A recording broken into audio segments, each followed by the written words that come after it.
said you should think twice. I don't even think once.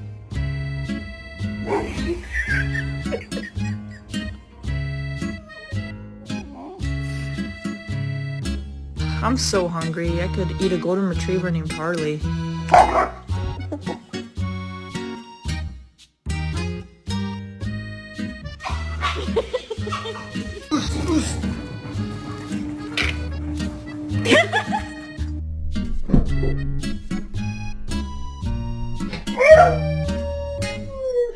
Stella!